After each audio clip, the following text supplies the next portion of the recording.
Aujourd'hui, pour le courrier des auditeurs, vous êtes en compagnie de Meg et Floriane. Bonjour à tous, bienvenue à l'écoute de courrier des auditeurs de cette semaine. Beaucoup de choses à vous annoncer, n'est-ce pas? Oui, beaucoup de choses diverses et variées. D'ailleurs, on a reçu pas mal de mails.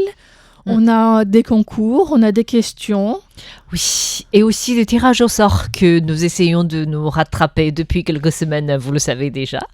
Oui. Voilà, donc les bonnes annonces continuent aujourd'hui avec le tirage au sort. Bon, est-ce qu'on commencerait par ça directement ? Le tirage au sort, oui, pourquoi pas. Alors, le tirage au sort du concours mensuel du mois d'août et le trimestriel juillet, août, septembre. Oui, alors pour la question du mois d'août, c'était une question relativement simple. En fait, pour le concours mensuel, on essaie toujours de faciliter les choses pour qu'il y ait plus de participants possible. Oui, la réponse se trouvait dans une de nos émissions puisqu'elle portait sur le documentaire au sujet des ponts Eiffel oubliés de Taïwan. Ah. C'était très intéressant comme émission et comme documentaire. Donc, si vous ne l'avez pas encore vu, c'est toujours possible d'aller les rechercher. Oui, c'est toujours en ligne sur Taiwan Plus en anglais. Voilà, et l'émission en français sur notre site aussi. Aussi, oui. Et on vous demandait de citer 4 pays concernés par cette histoire. Donc, la réponse, c'est assez simple. Donc, il y a la France, il y a Taïwan. Il y a le Vietnam parce que le pont a été démonté au Vietnam a été construit, initialement destiné pour le Vietnam, a finalement été construit à Taïwan. Voilà, donc il y avait la guerre d'indépendance du Vietnam Oui. qui s'est glissée dans cette histoire-là. Il y a aussi les États-Unis. Et pour savoir quel était le rôle dans cette histoire, eh bien, allez écouter l'émission ou regarder le documentaire. Alors, comme cadeau ? Comme cadeau, il y avait des pendentifs avec des nœuds chinois. Et il y a 4 gagnants, donc qui sont Daniel Villon, Gilbert Dupont, Serge Lénard et Mustapha Barry. Donc, félicitations à ces 4 auditeurs. Aussi, merci d'avoir participé à ce concours mensuel du mois d'août. Alors, on essaie de rattraper le retard. On arrive enfin pour le concours trimestriel juillet-septembre. Et c'était une question un peu plus complexe. C'était une question surtout beaucoup plus ouverte puisqu'on demandait 3 événements culturels qui avaient lieu en Europe auxquels Taïwan participe. Donc là, ça vous demandait de faire peut-être des recherches un petit peu plus larges. Sur notre site, mais ça se trouvait en fait. Il y avait énormément de bonnes réponses possibles. Oui, Avignon Off par exemple, ou alors Festival Fringe à Édimbourg. Il y a des expositions aussi. Ou des projections de films aussi en Europe, à Berlin. Voilà, donc il y avait beaucoup de choses qui se sont passées. Et donc, il y avait 5 gagnants ou gagnantes, 5 cadeaux à donner en tout cas, qui sont des transats porte-smartphone. Alors, donc, les 5 auditeurs qui ont remporté ce prix sont Jean-Michel Aubier, Thomas Beg, Jacques Augustin, André Biot et Daphné Arons. Donc, félicitations à ces auditeurs. Voilà, donc vous allez recevoir très prochainement les cadeaux. Et encore une fois, nous espérons que les cadeaux puissent être expédiés sans trop de problèmes. Et bien sûr, si vous êtes taxé ou surtaxé pour notre colis, n'hésitez pas à le renoncer, nous renvoyer à Taïwan en fait. Donc il n'y aura pas de problème, on comprendra tout à fait, parce que j'ai l'impression que la taxe risque d'être assez élevée. Plus que le prix original tout à fait. Ou la valeur de donc, ça. N'hésitez pas à renvoyer si jamais c'est pas trop commode pour vous de le recevoir, de réceptionner des colis de RTI. Voilà, et puis on continuera de vous envoyer des cartes QSL pour vos rapports d'écoute qui, elles, devraient arriver sans problème. Parce que ça, c'est pas taxé. Et maintenant, ma grande question, c'est est-ce que les calendriers vont arriver sans trop de problèmes en fait? Parce que les calendriers sont en train de partir, être expédiés. Nous avertir si vous les recevez et s'il y a des problèmes pour la réception ou pas. Merci. Oui, alors n'hésitez pas à nous faire aussi des retours sur le calendrier de 2026 parce que c'est lié aux différentes vidéos et artisanats que nous avons réalisés au cours des dernières années. Donc c'est à partir des images vidéo et la radio a invité des personnes à créer des dessins. Donc vous allez reconnaître peut-être des scènes que vous avez déjà vues dans des vidéos réalisées par le service français au cours des dernières années. J'ai pas encore vu le calendrier non plus, donc je suis curieuse comme vous de le découvrir. Moi aussi, en fait. C'est pas encore arrivé sur notre bureau non plus. Voilà. Donc ça, c'est par rapport aux annonces et à notre envoi. Bien sûr, il y a aussi le concours mensuel et trimestriel qui sont en cours actuellement. Alors, on peut commencer d'abord pour le concours du mois de novembre. Oui, on vous demandait quelle est la nouvelle personne en charge du Kuomintang, qui est à la tête du Kuomintang. Oui. Donc, il y a eu récemment des élections internes à ce parti-là. Et donc, on vous demande à la fois quel est son nom et quelle est sa position ou sa politique vis-à-vis de la Chine. J'ai l'impression qu'on ne peut pas trop en parler sans donner de réponse. Donc, on vous laisse répondre. Les réponses se trouvent facilement sur notre site, en tout cas. Oui, et comme cadeau pour les personnes qui trouvent les réponses à ces deux questions, donc, eh bien, on vous donnera des dessous de tasse en forme de tortue qui réagissent quand elle a une tasse sur sa carapace.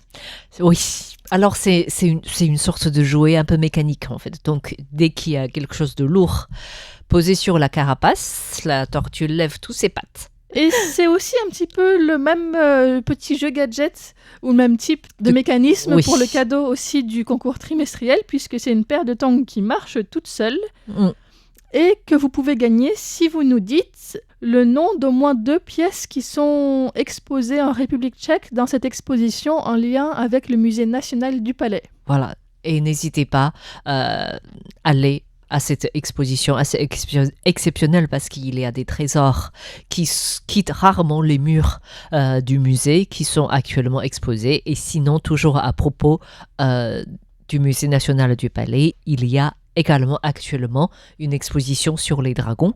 Au Quai Branly. Au Quai Branly. À Paris. Donc c'est un petit peu plus proche peut-être pour beaucoup d'entre vous. Il y a aussi des pièces majeures. Donc n'hésitez pas à aller faire un tour. Et nous avons aussi fait une petite présentation du musée avec les pièces exposées sur notre compte Instagram. Puisque ce sont aussi en partie des pièces qui proviennent du Musée national du Palais qui sont dans cette exposition au Quai Branly. Donc c'est effectivement très rare qu'ils arrivent à organiser le déplacement de ces pièces, leur sécurité, l'emballage, surtout le retour à Taïwan. Surtout le retour à Taïwan. C'est ça qui est un peu plus complexe. Que tout soit garanti. C'est une occasion probablement unique pour voir ces pièces en France. Donc, n'hésitez pas à y aller si c'est accessible pour vous. Sinon, venez à Taïwan. Oui, là, les pièces c'est encore plus simple. Là. Il y a toujours beaucoup d'expositions, une exposition qui est très grande, en fait. Au musée du Palais, il y a moyen d'y passer une journée complète, voire même plusieurs jours. Il y a toujours plusieurs expositions qui se déroulent en même temps, en fait. Et certaines sont changées même tous les 3 mois. Donc, il y a moyen d'y revenir régulièrement. Donc, revenez à Taïwan, c'est ça le message? Si vous venez à Taïwan, vous êtes toujours aussi bienvenue à RTI, comme d'habitude. Voilà, par rapport au concours, maintenant, nous souhaitons saluer quelques auditeurs pour leur courrier. Oui, alors peut-être commencer par Raphaël Voidis qui nous a remercié d'avoir répondu à sa question la semaine dernière en disant qu'il avait peur que ce soit une mauvaise question et que du coup il se fasse écarter du courrier des auditeurs de RTI. Ce qui était déjà arrivé pour une autre station radio qui avait répondu très froidement et à côté de la plaque, donc selon son mail. Et donc, il nous remercie d'avoir pris le temps de répondre à sa question.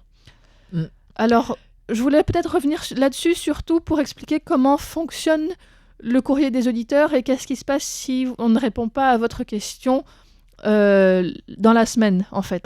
C'était surtout ça l'idée. En fait, on essaye de répondre à toutes vos questions tant que c'est en lien avec Taïwan ou avec RTI. Parce que c'est sûr que si vous posez une question sur Afghanistan qui n'a rien à voir avec Taïwan, je ne pense pas que nous soyons les meilleurs placés pour répondre à ce genre de questions, en fait. Donc, si vos questions concernent Taïwan, la société taïwanaise ou quelconque, l'économie, la politique, et RTI, on répond. On essaie de répondre à toutes vos questions. Et bien sûr, il y a aussi l'ordre d'arrivée des courriers. Et vous savez déjà que le courrier des auditeurs, c'est limité dans le temps. Donc, ce qui fait que nous ne pouvons pas répondre à toutes les questions à la fois non plus. Et puis sinon, on a aussi une réserve de questions parce que la quantité de questions qu'on reçoit chaque semaine est très variable.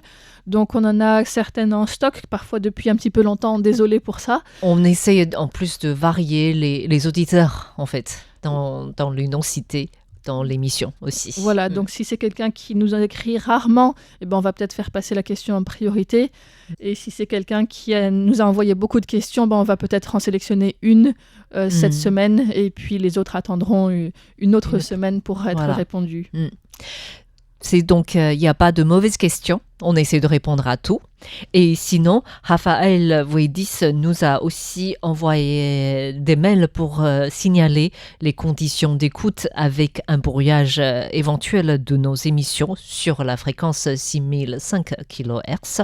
Alors, nous avons transféré vos fichiers sonores déjà à nos ingénieurs en souhaitant avoir une réponse possible rapidement pour vous répondre en fait. Je pense que si c'est votre cas, parce que Raphaël Voidis vit à Dax, donc dans le sud-ouest de la France. Donc si vous écoutez dans de telles conditions, ça doit être très similaire pour d'autres auditeurs aussi, parce que Raphaël Voidis nous signale que ça fait un bruit bip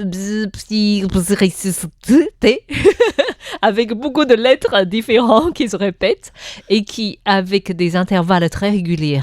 Donc effectivement, c'est très dérangeant et inconvénient pour écouter. Donc nous avons déjà signaler les ingénieurs en espérant d'avoir une réponse possible. Et sinon, vous avez aussi fait une capture d'écran de notre site pour nous dire que lorsque votre écran est très grand, l'affichage de notre site est pas très correct avec la moitié du côté droit quasiment vide. Alors, du coup, nous avons fait des essais avec différents navigateurs. Il s'avère que c'est surtout avec le navigateur Firefox que vous utilisez qui peut avoir ce genre de difficulté pour lecture. Quoi qu'il en soit, quel que soit le navigateur que vous utilisez, n'hésitez pas à mettre l'affichage à 100% de l'écran pour avoir un affichage parfait. Donc ça, c'est quelque chose que nous avons remarqué que pour trouver une image correspondant à votre, nous avons fait différents essais. Et du coup, effectivement, si vous mettez l'affichage d'écran à 90%, il y a des risques à avoir une moitié vide. Alors que si c'est 100%, ça ne devrait pas arriver en fait. Voilà. On remercie aussi les autres personnes qui nous ont fait des retours sur les émissions, notamment Nagmushinwari qui trouve que l'ancien site est mieux que le nouveau, l'ancien était plus facile à utiliser. Si vous avez des difficultés précises, n'hésitez pas à nous dire ce que c'est, parce qu'avec un retour comme ça, on entend que c'est difficile et en même temps, on ne sait pas comment le changer ou quelles informations faire remonter. Oui. Donc, si vous pouvez avoir des retours précis sur qu'est-ce qui ne va pas, ça nous aide aussi à transmettre ces informations. Oui, tout à fait. Donc, n'hésitez pas à nous faire comme Raphaël Voidis à capture écran ou alors signaler précisément les difficultés que vous voyez, ce qui nous permettrait d'expliquer. Nous avons déjà fait au cours des différents courriers des auditeurs. Donc, c'est vrai que ce site, il n'est pas parfait. Il y a eu d'ailleurs des attaques de sécurité Internet, ce qui a encore... qui visait à faire dysfonctionner le site. Du coup, nous sommes en train de réparer les différentes erreurs volontaires humaines, en fait. Et du coup, donc n'hésitez pas à nous signaler des erreurs. C'est encore un travail qui est en cours. Colossal. Et qui est énorme, oui, avec toutes les langues, avec toutes les complexités que le site a. Bref, merci de nous le signaler. Merci. On remercie aussi Ralph Urbanczyk qui nous a envoyé un rapport depuis l'Allemagne. Merci. Thierry Fricot du Radio Club du Perche, qu'on remercie pour ses encouragements et le rapport d'écoute enthousiaste qu'il nous a envoyé. Waouh. Également Daniel Villon qui a pris le temps de nous écrire. Ça fait toujours plaisir aussi de lire ces rapports d'écoute qui sont très chaleureux, je trouve. Oui, et aussi très détaillés. Oui. Alors, Daniel Villon a surtout parlé d'une actualité que toi, tu as traduite, tu as faite en fait. Ça, sur une Taïwanaise qui a gagné un prix en Italie. Oui, sur la glace. De fabrication de glace artisanale. Oui, je suis assez étonnée que Taïwan, de plus en plus, j'ai l'impression, Taïwan remporte différents prix liés à la gastronomie, que ce soit la confiture, le chocolat, le thé, oui, et là, la glace, le pain. Le pain aussi. La galette des rois, il y avait. La galette des rois, effectivement, oui, j'ai déjà oublié. Et cette fois-ci, c'est une certaine Sylvia Zhang qui a remporté le prix de la meilleure glace artisanale en Italie. Et pour gagner un prix de glace artisanale en Italie, c'est vraiment quelque chose. Oui. C'est pareil, gagner en confiture en Angleterre, je trouve ça, c'est énorme en fait comme effort. Et du coup, ce qui nous a donné l'occasion de mieux découvrir cette jeune Sylvia. Je pense qu'elle a une vingtaine d'années en fait. Oui, j'ai l'impression que c'est quelqu'un qui a démarré il n'y a pas si longtemps que ça en fait. Oui, elle est déjà mariée, elle vit à Lugang, dans le centre de Taïwan, à Changhua en fait, et elle est née et grandie là-bas. Et elle était donc en Italie pour ce prix sur les photos avec un jeune enfant et son mari aussi. Oui. Donc elle arrive à gérer à la fois la famille et le travail avec un tel brio. Je pense que son mari travaille avec elle. J'ai l'impression que les deux sont dans la fabrication de glace. Oui. En fait, Sylvia Zhang avait, donc, je disais, grandi à Taïwan, à Lugang, et par la suite, après ses études universitaires, elle avait fait des voyages en Europe et en Australie avant de décider de revenir dans sa région natale. Et elle a ouvert son glacier en 2018 qui vend notamment des gelatos en fait, et avec des ingrédients taïwanais. C'est sa spécificité. Pour les parfums, c'est ça qui sont originaux. Oui. Et du coup, maintenant, elle a déjà 3 boutiques. D'accord. C'est une expansion très rapide en fait. Ouais. Et apparemment, en 2023, ces glaces ont même été désignées par la présidente de la République, donc Tsai Ing-wen à l'époque, pour servir dans des banquets nationaux. J'avais vu ça aussi, oui. Oui. C'est vraiment des glaces de qualité qui ont déjà été remarquées à Taïwan avant d'être remarquées en Italie. Oui, et du coup, on disait tout à l'heure qu'elle utilise, je crois que pour cette fois-ci, pour le prix qu'elle a décroché en Italie, au thé oolong. Au thé oolong, mais en plus de ceci, elle travaille aussi avec d'autres ingrédients taïwanais comme la goyave, le fruit, la goyave, et aussi les raisins taïwanais, le lait des fabrications locales, mais aussi de sucre roux de Taïwan, et aussi des ingrédients de l'étranger, en fait, notamment des pistaches de la Sicile, et aussi des durians de la Thaïlande. Ouh, ça me donne moins envie d'essayer. Je sais pas surtout comment elle peut vendre tous ces ingrédients parfums en même temps, parce que je pense que durian risque de contaminer le parfum d'autres glaces, même si personnellement j'aime bien le durian en fait. Moi, c'est un des rares aliments que j'arrive vraiment pas à manger. C'est vrai ? Ouais. Je trouve ça excellent en fait. J'ai essayé 1 ou 2 fois et il y a pas moyen. Hein. C'est vrai. Je pense que c'est pas très loin de tofu puant en fait. Ah mais le tofu puant, ça y a aucun problème, ça j'aime bien. Mais pas le durian. Non. En tout cas, pas en tant que fruit. Des choses au parfum, au durian, je l'ai mangé 1 ou 2 fois et ça passe encore. Mais j'aime pas. Mais j'arrive à finir ma bouchée au moins, alors que le fruit, il n'y a pas moyen. C'est vraiment quelque chose d'assez extrême. J'ai l'impression que c'est un fruit, soit on aime beaucoup, soit on n'aime pas du tout en fait. Je crois qu'il n'y a pas de milieu. Voilà, donc merci beaucoup à Daniel Villon d'avoir envoyé des rapports d'écoute. Oui, je voulais aussi réagir à un mail de Paul Jamet qui nous a signalé un article publié sur le site The Conversation intitulé « Il y a 140 ans, la France attaquait Taïwan ». Ah. Alors effectivement, la France a attaqué Taïwan et nous avions... Alors on n'en a pas trop parlé cette année, mais c'est quelque chose qui est un peu commémoré chaque année aussi. Oui. Et si vous voulez en savoir plus, effectivement, parce qu'il y a le cimetière français à Keelung. Et donc, l'année dernière, nous avions publié notamment une vidéo sur... alors, elle est intitulée « Exposition sur la guerre entre la France et l'Empire des Qing au XIXe siècle à Taïwan », si vous voulez la retrouver. Et puis, il y a également une émission de Clément Tricot, donc Relations Taïwan-France, qui date de février 2024, qui s'appelle « Vestiges de la guerre franco-chinoise, l'histoire d'un cimetière français à Taïwan », si vous voulez en savoir plus sur cet événement. Tout à fait. Donc, n'hésitez pas à les regarder et écouter ces émissions ou vidéos, en fait. On mettra les liens dans le courrier d'aujourd'hui pour que vous puissiez les retrouver plus facilement. D'accord, oui. En fait, récemment, j'avais lu justement, je crois que c'est l'année dernière, il y a un nouvel ouvrage qui est sorti par un chercheur qui a combiné les recherches à la fois en France et à Taïwan sur cette guerre. Et du coup, j'ai fait le début, en fait. Et j'ai appris des choses assez étonnant, mais effectivement, c'est ce qu'on fait lors de la guerre. Et je sais que le Ming Chuan, qui était à Taïwan, je ne sais pas si on peut appeler le gouverneur, et il avait même volontairement détruit des mines de charbon, l'exploitation de charbon à Taïwan dans le nord, près de Keelung, pour que les Français n'aient pas l'accès à ce charbon. En fait. Donc c'est vraiment, j'ai pensé, les tactiques de guerre n'ont pas changé en fait.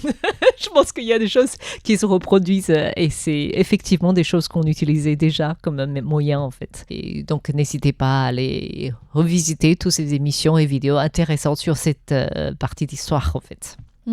Voilà, merci beaucoup à Paul Jamet. Et maintenant, nous répondons à une question de Émile Christian sur le tabagisme, parce qu'il a dit qu'en Espagne, l'actualité était marquée par une nouvelle loi anti-tabac très débattue. Le gouvernement a décidé d'interdire non seulement la consommation de tabac sur les terrasses de bars et restaurants, mais aussi les cigarettes électroniques jetables, jugées dangereuses pour l'environnement et trop attractives pour les jeunes.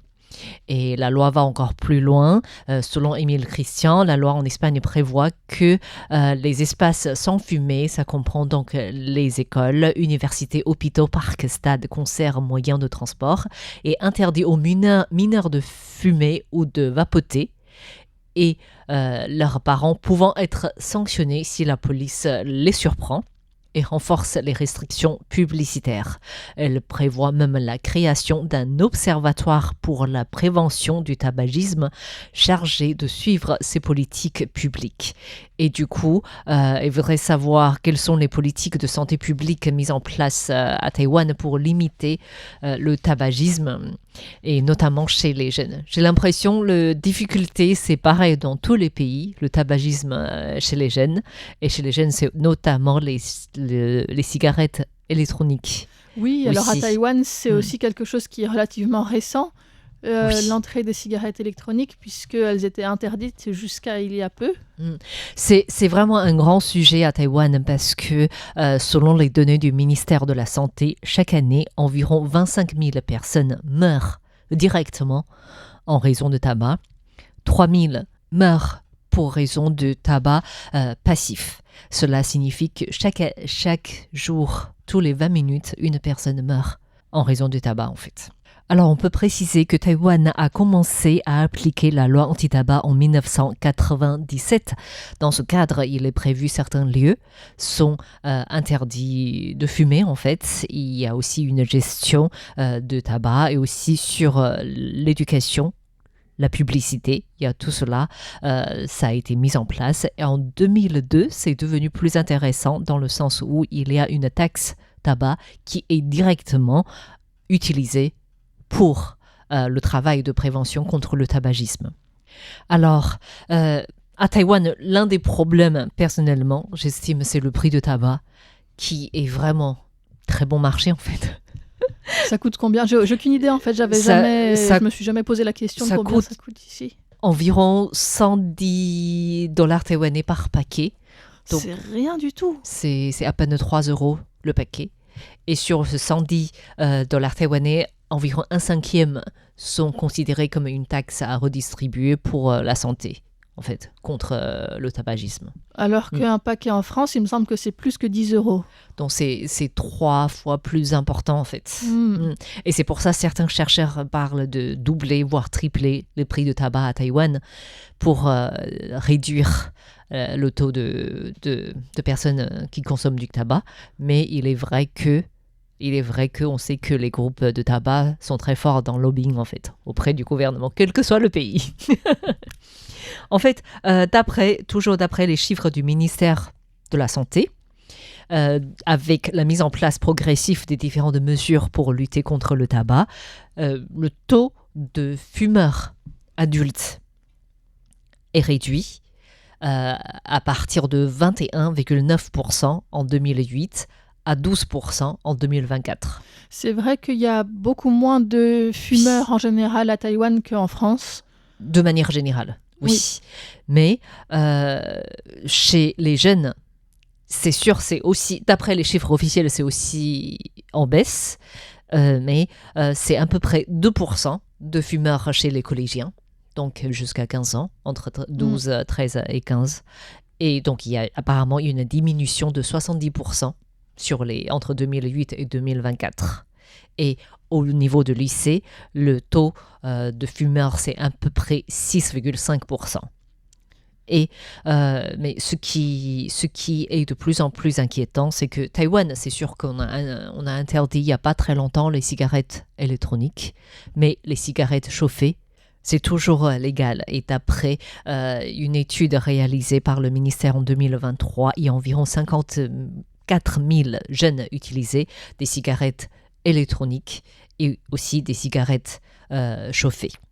Donc, et surtout, parmi les cigarettes chauffées, on estime qu'il y a environ 15 000 jeunes qui en consomment, et en sachant que 4 jeunes sur 10 utilisent des tabacs aromatisés. Et cette proportion est particulièrement élevée chez les filles. Donc, c'est la seule catégorie de cigarettes où il y a plus de fumeuses que de fumeurs. Et donc, en 2023, Taïwan a commencé à interdire les cigarettes électroniques pour la production, pour l'importation, pour la vente et pour les publicités. Et les sanctions peuvent aller assez lourd, en fait, pour les fabrications et aussi l'importation des cigarettes électroniques. Les sanctions, les amendes peuvent aller jusqu'à 1 400 000 €. Et pour les fumeurs, les amendes vont de 2 000 à 10 000 $ taïwanais, donc un peu moins de 300 € à 7 000 € pour les utilisations. Oui, donc c'est quand même des amendes vraiment conséquentes. Oui, mais on en voit quand même. Ouais. Ça, c'est vrai, malheureusement. En tout cas, le travail de lutte doit continuer à Taïwan parce que les cancers de poumon restent l'une des causes de décès importante à Taïwan. Ouais. Eh ben, merci beaucoup, Émile Christian, pour cette question qui nous a permis d'en apprendre plus à nous aussi sur le tabagisme à Taïwan. Merci. Et merci à toutes les personnes qui nous ont écrit récemment. Continuez à nous envoyer vos questions, et aussi vos remarques, vos rapports d'écoute, tout ça. Et on vous dit à la semaine prochaine. Merci, c'était Meg et Floriane. Bye bye.